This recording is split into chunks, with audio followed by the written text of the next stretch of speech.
Court में case शुरू होते ही एक बात तो ज़रूर आती है दिमाग में कि वकील साहब टाइम कितना लगेगा।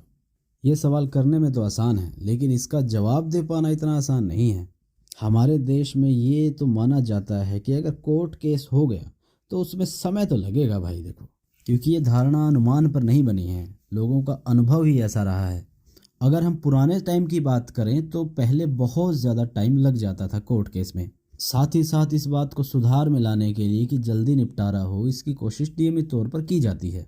लेकिन अभी तक भी टाइम तो लगता ही है। सिविल केस में तो मानो कि बहुत ज़्यादा टाइम लग जाता है। बहुत से केसों में तो 15 साल 20 साल लग जाते हैं, फिर भी फाइनल नहीं हो पाते। इस तरह की सिचुएशन को देखते हुए इतना इतना टाइम लग जाता है, इसको देखते हुए माननीय सुप्रीम कोर्ट ने कुछ गाइडलाइन जारी की हैं। सुप्रीम कोर्ट ने एक मैटर में कोर्ट केस को देखते हुए कुछ डायरेक्शन जारी की हैं। उन डायरेक्शन से केस की गति थोड़ी तेज हो सके। ये देख के ऐसा भी लगता है कि अगर सच में उनकी पालना की गई, जो डायरेक्शन दी गई हैं, तो सिविल मैटर थोड़े जल्दी ठीक ठाक जल्दी निपटने शुरू हो जाएंगे। डायरेक्शन में जो पहली बात रखी गई है, पहली बात कही गई है, वो है समन की तामील के संदर्भ में। क्योंकि डिफेंडेंट अगर ज़्यादा होते हैं तो लंबे टाइम तक तो उन तक समन ही नहीं पहुंच पाते। इसलिए सुप्रीम कोर्ट ने निचली अदालत को एक टाइम बाउंड करके समन की तामील करवाने के आदेश दिए हैं। दोस्तों, अगर किसी केस में विपक्षी पार्टी प्रेजेंट हो जाती है तो 30 दिन के अंदर उसे अपना रिटर्न स्टेटमेंट देना होता है।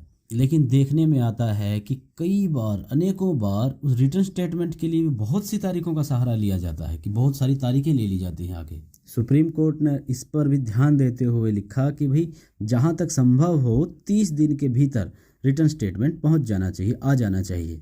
चलिए मान लेते हैं कि 30 दिन में नहीं पहुंच पाए, तो रीज़न देना ज़रूरी होगा। कारण जानकर ही कोर्ट आगे तारीख दे पाएगा। अगली डायरेक्शन ये है कि अगर दावा पेश हो जाता है तो पार्टी को एडमिशन डिनायल के लिए बुलाना चाहिए। इसका मतलब ये है कि पार्टी बताएगी कि विपक्षी के आरोपों में से कौन से फैक्ट को वो स्वीकार करते हैं और किन तथ्यों को वो अस्वीकार करते हैं। इससे ये तय हो सके कि भाई कोर्ट को तय आखिर करना क्या है। क्योंकि जिन तथ्यों को पार्टी स्वीकार कर लेती है उनको कोर्ट को तय करने की ज़रूरत नहीं होती। इसी के साथ साथ ये भी देखना चाहिए कि पार्टी में सेटलमेंट की क्या संभावनाएं हैं। अगर सेटलमेंट नहीं हो पाता, कोई गुंजाइश नहीं लगती, तुरंत प्रभाव से इश्यूज फ्रेम करके ट्रायल शुरू कर देना चाहिए। साथ ही साथ कोर्ट जब ट्रायल शुरू करे तो दोनों तरफ के वकीलों से मशवरा करके कि कौन सी तारीख आपके लिए सूटेबल है, वो डेट देनी चाहिए। इससे वो अपनी कैलेंडर अनुसार एडजस्ट कर सकते हैं। ये नहीं होगा कि उस तारीख पर एडजॉर्नमेंट मांगी जाए। एडजॉर्नमेंट से मतलब ये है कि कोर्ट की तारीख या पेशी पर अगर कोई पार्टी तैयार नहीं होती तो वो कोर्ट से एडजॉर्न करने के लिए रिक्वेस्ट करती है।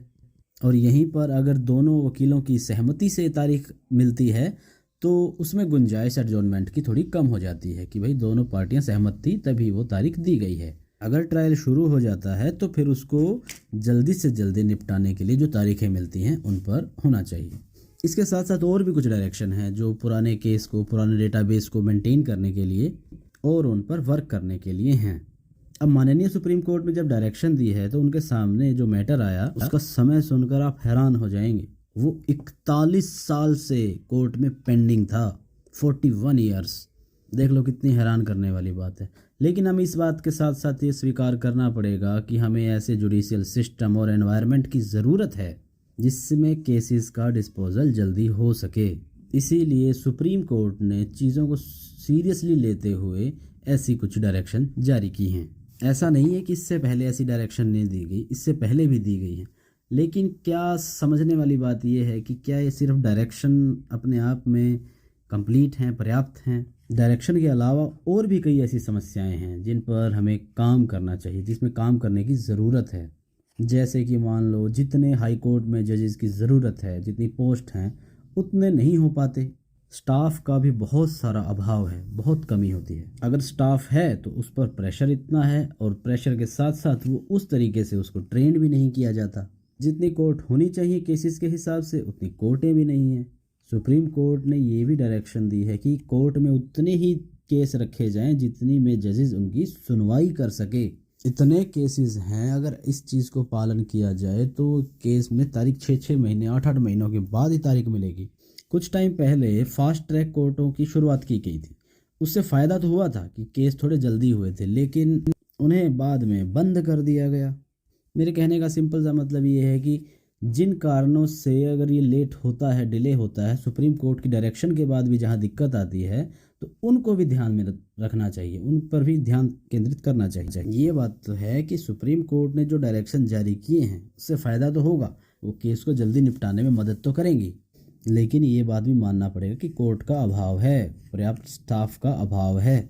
अगर हम उसे भी अगर अच्छे से पूरा किया जाए, फिर और ज़्यादा अच्छा फ़ायदा मिलेगा और जल्दी केस निपटाए जाएंगे। जहाँ पर मान लो स्टाफ की कमी है, केसेस ज़्यादा हैं, कोर्ट की कमी है, तो ऐसी प्लानिंग करनी चाहिए कि वहाँ पर और स्टाफ और कोर्टों का गठन किया जाए। इन चीज़ों का पालन करके थोड़ा और शीघ्र न्याय प्राप्त किया जा सकता है, उस उद्देश्य को प्राप्त किया जा सकता है, उद्देश्य तक पहुंचा जा सकता है। उम्मीद करता हूं आपको जानकारी पसंद आई है। आप हमारे चैनल को फ्री में ग्रो करने में मदद कर सकते हैं। आपको बस एक लाइक करना है, सब्सक्राइब करना है। अगर आप ऐसा करते हैं तो हमें और वीडियो बनाने का थोड़ा हौसला मिलेगा। धन्यवाद आपका।